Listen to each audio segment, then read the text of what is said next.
situasi corona. Kita terhubung dengan jurnalis VOA Nova Purwadi. Selamat pagi waktu Jakarta, Nova. Sejauh ini seperti apa kabar yang Anda terima dari White House atau dari informasi lain terkait dengan kondisi Donald Trump dan juga First Lady? Apakah mereka mengalami gejala COVID-19 saat ini?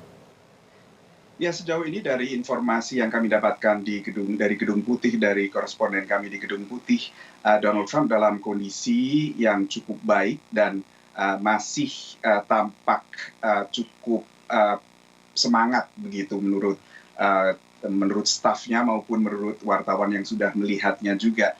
Dan akhirnya Presiden Trump memutuskan untuk tidak melakukan karantina mandiri di Gedung Putih, tapi di Rumah Sakit Militer Walter Reed yang berada di negara bagian Maryland, tapi ini tak jauh dari Washington DC. Dan ia baru saja sekitar setengah jam yang lalu dibawa ke Walter Reed, jadi mungkin sekarang masih dalam perjalanan atau kalau tidak sudah tiba langsung. Tapi ini tentunya berarti dia tidak bisa berkampanye lagi. Tadinya mau berkampanye di Florida hari ini, padahal Florida ini salah satu negara bagian yang harus dimenangkannya dalam Pilpres nanti, Ihsan. Nova, Trump kan baru saja mengikuti debat dengan Joe Biden. Bagaimana dengan hasil tracing terhadap sejumlah pihak lain seperti tim sukses yang berada di sana? Ya, saat ini sudah dilakukan tracing dan Hope Hicks, penasihat Presiden Trump, yang pertama diungkap positif COVID. Lalu ada beberapa sosok lain, tapi Ivanka dan Jared Kushner tidak positif. Jadi sekarang sedang dilacak dan termasuk juga terhadap kru yang meliputnya. Termasuk wartawan VOA yang berada dalam rombongan yang sama dengan Presiden Trump ketika pulang dari kampanye di salah satu negara bagian Minnesota kalau tidak salah. Lalu setelah itulah Presiden Trump ini menjalani tes COVID dan akhirnya positif COVID. Sedang dilakukan penelusuran siapa yang akhirnya positif dan siapa yang tidak. Pengurus pusat Partai Republik sebagian ada juga tokohnya yang ternyata positif COVID dan tentunya mereka harus karantina mandiri juga, Ihsan. Ya, Nova, terkait dengan agenda kampanye dan juga debat mendatang, apakah ada perubahan ataupun aturan khusus yang sudah ditetapkan oleh pemerintah di sana? Untuk debat, kebetulan debat selanjutnya pada pekan depan di Salt Lake City, negara bagian Utah, adalah debat cawapres melibatkan Mike Pence dan Kamala Harris dari Partai Demokrat, Mike Pence dari Partai Republik. Dan sudah ada konfirmasi bahwa debat yang ini tetap jalan terus dengan format yang seperti dulu juga, dimoderatori dan lain-lain. Nah, yang belum jelas adalah debat selanjutnya di Miami yang dijadwalkan pada 15 Oktober, apakah bisa berlanjut. Karena 15 Oktober ini masih memasuki masa karantina bagi Presiden Trump. Tapi apakah bisa berlangsung remote, bisakah berlangsung virtual begitu? Dan seperti saya sebutkan di laporan tadi, seorang analis mengatakan bahwa tidak ada aturan baku mengenai debat ini. Debat ini diselenggarakan oleh lembaga nirlaba bipartisan yang diberi nama Commission on Presidential Debates. Dan ini memang selalu mengalir sesuai dengan kondisi di lapangan. Miami adalah tuan rumah untuk debat kedua pada 15 Oktober ini, tapi Miami bukan pilihan pertama. Tadinya akan diselenggarakan di Michigan, tapi University of Michigan saat musim panas sekitar Juni, mereka menyatakan tidak sanggup karena isu COVID dan lain-lainnya, meningkatnya kasus COVID di kawasan Michigan dan sekitarnya. Mereka menyatakan tidak sanggup dan akhirnya komisi ini memilih Miami. Jadi memang ini bukan sesuatu yang kaku dan masih bisa dipertimbangkan lebih lanjut. Ya, Nova, Donald Trump dan juga lawannya Joe Biden ini masuk dalam kategori usia rentan di atas 70. Lalu seperti apa nantinya terkait dengan kampanye dan juga debat, apakah ada perlakuan khusus kepada kedua calon presiden Amerika Serikat ini? Ya, menariknya meskipun dua-duanya adalah usia 70-an tahun, mereka masing-masing selama ini berbeda pendekatan terhadap kampanye. Presiden Trump masih suka dengan kampanye old school boleh disebut ya. Kampanye besar-besaran, ramai, dipenuhi massa dengan teriakan massa, tidak terlalu mengharuskan orang untuk mengenakan masker dan lain-lain. kampanye tradisional yang memang menjadi salah satu kelebihannya. Ia bisa menyemangati masanya secara langsung yang datang untuk langsung menyaksikan jagoan mereka. Dan itulah yang tetap dilakukan Presiden Trump bahkan di tengah pandemi saat ini.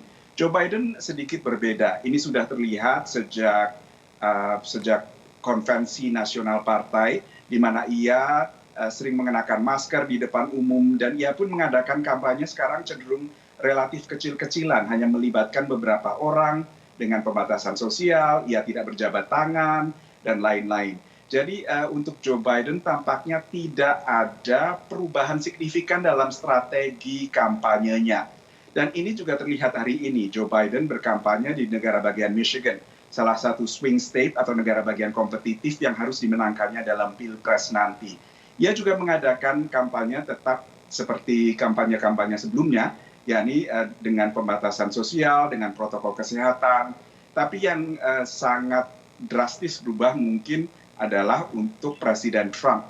Karena Presiden Trump terbiasa dengan kehadiran massa, keriuhan massa, ia kini tidak bisa melakukannya lagi. Padahal ia harus mengejar ketertinggalannya dengan Joe Biden di Wisconsin, negara bagian yang tadinya akan dikunjungi dalam beberapa hari lagi. Dan ia juga tidak bisa lagi bertemu langsung para calon pemilih. Untuk debat selanjutnya belum diketahui, tapi pasti penyelenggara akan memikirkan ini juga. Meskipun selama ini pun antara kedua capres mereka tidak berdekatan, tidak berjabat tangan, dan lain-lain. Tapi apakah kondisi Presiden Trump ini akhirnya nanti mengharuskan untuk debat virtual, bahkan untuk yang bersifat town hall seperti debat pada 15 Oktober nanti, ini juga bergantung pada kondisi Presiden Trump. Karena seperti saya sebutkan tadi dalam laporan itu, Boris Johnson sempat harus dilarikan ke rumah sakit dan bahkan ke unit gawat darurat. Kita tidak tahu Presiden Trump bagaimana. Boris Johnson relatif lebih muda, tapi Jair Bolsonaro juga relatif lebih tua dari Boris Johnson. Jadi kita belum tahu bagaimana nantinya, Ihsan. Ya, Nova, untuk di Gedung Putih sendiri apakah nantinya ada aturan khusus untuk orang yang ingin masuk ataupun wartawan yang ingin masuk, apakah ada tes khusus? Lalu bagaimana juga dengan kabar aturan terkait dengan penggunaan masker di Gedung Putih saat ini? Nah, sebetulnya Gedung Putih sudah lumayan sangat ketat ya mengenai COVID ini. Selalu ada pengecekan suhu tubuh sebelum memasuki ruangan bersamaan dengan Presiden. Dan selalu ada tes COVID berkala. Bahkan tidak hanya Gedung Putih, untuk Capres juga kebetulan koresponden kami untuk Gedung Putih juga meliput kandidat lawan. Dan mereka ini setiap kali ke kota lain tempat Capres ini akan berkampanye, tempat Joe Biden akan berkampanye, mereka harus tes COVID dulu. Kalau tidak salah 72 jam sebelum meliput acara tersebut. Jadi sebetulnya protokol kesehatan di Gedung Putih sendiri sudah sangat ketat, tapi kita ketahui juga Presiden Trump termasuk tidak suka mengenakan masker di luar kecuali bila diperlukan, dan dia suka terlihat wajahnya ketika berhubungan dengan massa pendukungnya. Dan bahkan ia sempat mencemooh Joe Biden saat debat pertama di Cleveland. Ia mengatakan Joe Biden ini 100 meter dari orang saja tetap mengenakan masker raksasa, katanya gitu. Jadi memang ada perbedaan pendekatan antara keduanya, tapi sebetulnya Gedung Putih pun saat ini dan dari sudah beberapa bulan itu sangat ketat sekali memberlakukan protokol kesehatan maupun keharusan mengenakan masker, Ihsan. Iya, tidak mengenakan maskernya Donald Trump ini apakah juga diikuti oleh warga Gedung Putih, Nova? Nah, tampaknya juga Gedung Putih agak lax ya, agak lebih longgar dalam hal pengenaan masker ini juga.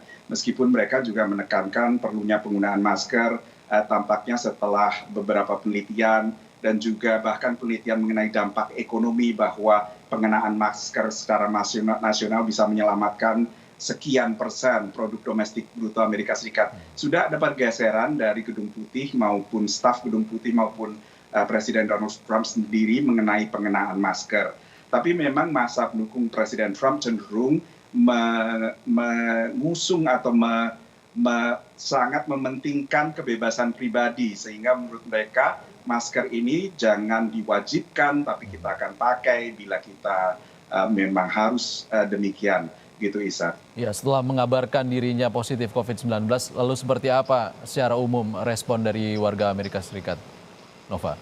Ya, ini rakyat yang sangat terpolarisasi dalam tahun berlangsungnya Pilpres, juga terpolarisasi dalam hal menyikapi diagnosa positif COVID Presiden Trump. Bagi pendukungnya tentunya mereka mengharapkan ia lekas sembuh, dan mereka pun menolak tuduhan selama ini bahwa Trump termasuk kurang tegas atau kurang ketat dalam memberlakukan protokol kesehatan, ataupun tuduhan dari oposisi bahwa Trump kurang serius menangani pandemi COVID ini. Mereka menolak itu dan mereka berharap agar Trump dan Melania Trump segera sembuh. Tapi juga di sisi kubu Partai Demokrat tentunya ada juga nada-nada miring, dan juga bahkan ada teori konspirasi apakah ini sekedar untuk mencari sensasi dan mencari simpati massa begitu menjelang Pilpres, untuk membenam debat selanjutnya sehingga tidak harus berdebat lagi dan simpati massa mengalir padanya. Ini juga ada reaksi semacam itu. Reaksi terpolarisasi oleh rakyat yang sangat terpolarisasi. Itulah yang terlihat di sini.